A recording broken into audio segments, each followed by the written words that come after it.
Welcome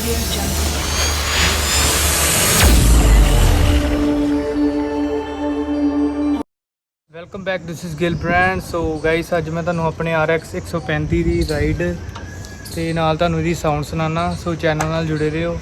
अज आपां इहनू भजावांगे, नाले तुहानू इहदा पूरा प्रोपरली साउंड सुनाना।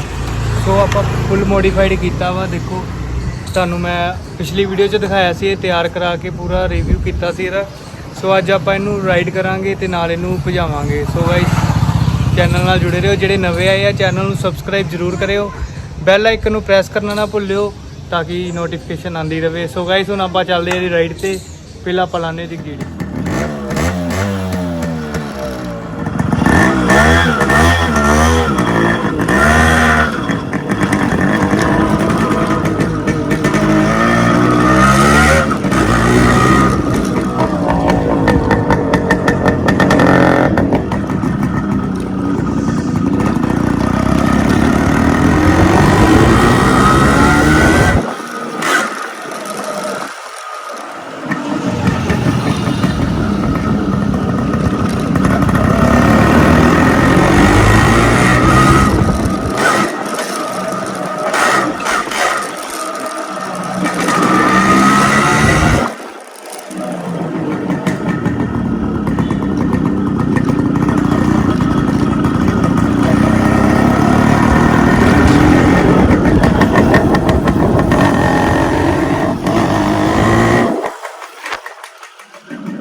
चैनल नाल जुड़े रहो, प्यार देंदे रहो। मिलते रहांगे अगली घैंट वीडियो च। मिलते अगली वीडियो च। लव यू सारा ना, बाय बाय, टेक केयर।